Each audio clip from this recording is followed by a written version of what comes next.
You know, there's a lot of people who keep asking the very same question: what was your very first anime? And of course, you basically get several average answers: Dragon Ball Z, Naruto, One Piece, Inuyasha, Gundam, Pokemon. It's basically same sing song. For me, yeah, basically I'm the person who does not want to answer that question because, I'll be honest, my first anime was a bit too much. When I meant too much, I meant psychologically horrific. My first anime was Elfen Lied. Made by Lin Okamoto, it was possibly one of the most graphic mangas in 2002 and one of the most graphic animes in 2004. And it still has a cult following. It follows the themes of discrimination, social alienation, identity, prejudice, revenge, abuse, jealousy, regret, and the values of humanity. But the one thing that it's extremely noticed is the graphic violence, the emotional themes of how each character changed throughout the story. And sure, the anime and the manga are completely different, but basically the themes still remain the same. But this brings a very big question. Why do we like Elfen Lied? It's definitely not a happy anime. It's by far one of the most ultra-violent, ultra-graphic animes in all of existence. And yet there's still figurines, cosplays, even Dark Horse Comics, the same guys who made Sin City and Hellboy, republished the series in a 4-volume omnibus edition from 2019 to 2020. Okay, so what is the plot of Elfen Lied? Elfen Lied takes place in the city of Kamakura and focuses on a species called the Dicrunias, a mutated species. They basically have pink hair, red eyes, and cat ear shaped horns, and have telekinetic invisible arms called vectors. One of them, named Lucy, the main character, is held in this facility, but she literally walked out and escaped in the most bloodiest way possible. Of course, as she escapes, she got hit in the head by a shot, and this caused her to create a childlike personality, known as New.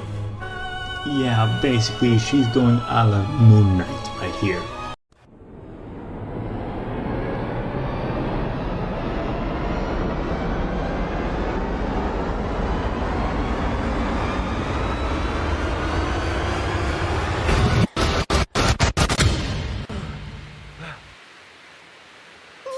Why don't you finish me if you're so tough? Why don't you come back and finish what you started?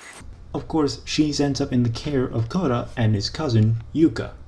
But they were involved in numerous, often brutal attempts to recapture by a SWAT team and a number of other Dicrunias, including Nana.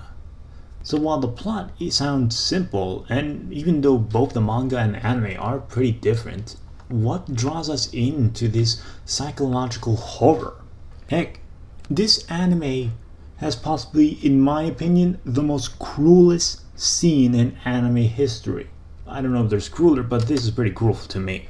I mean, it's Lucy's origin. She was bullied, mistreated, heck, even was held and pinned down as the bullies killed her dog in front of her.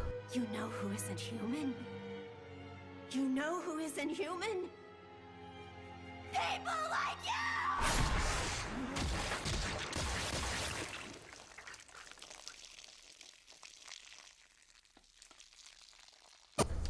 I have no idea how to react. Like, I do feel bad for her, but this is downright anarchy. It's not the same feeling I get when I saw something like Carrie and I feel bad for her and I want her to kill her mother and those bullies. It's something entirely different. It's basically the feeling that people saw Bonnie and Clyde the first time and they just saw the ending scene and literally don't know how to feel.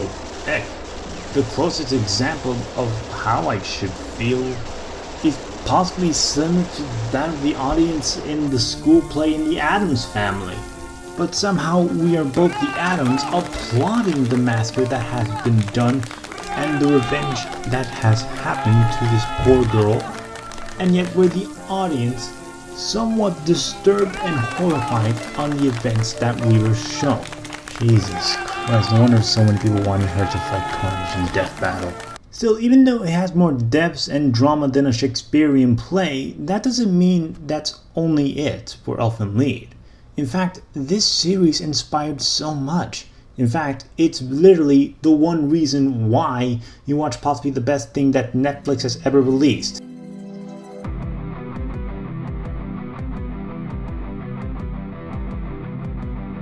Oh yeah, the Duffer Brothers admitted that Elfen Lied has an influence on Stranger Things. They said it was an ultraviolet ET, and noticed that 11 was based on Lucy. So by default, Stranger Things is somewhat of a live-action version of Elfen Lied. Yo, Death Battle, I got your next match. But is the same reason we love Stranger Things the same reason why we love Elfen Lied? I mean, the plot points are pretty similar. A group of friends finds this girl with superpowers who was experimented in a lab, and there are other people who were experimented in that same facility, and one of them are much more dangerous than the other, and this government facility is trying to contain them as much as possible. I can see the plot points thread between Elfen Lied and Stranger Things. But basically, there's much more heart into Stranger Things than Elfen Lied. While Elfen Lied feels like an emotional roller coaster, there are moments that can soften up the mood, like dot talks of choices and personal behavior and themes of humanity, even cute moments, especially with Miu and Nana. In Stranger Things, there's a lot of heart and humanity and family, friendship, love, loss, somewhat like an emotional roller coaster like Elfen Lied in a way. Still, every time I show my love to Stranger Things, there's a part of me that shows my love to Elfen Lied. And I'm glad that my favorite anime and my first anime left a handprint on the world so that they can see it. And as always, thanks for watching. Make sure you like, comment, and subscribe to the channel for more content.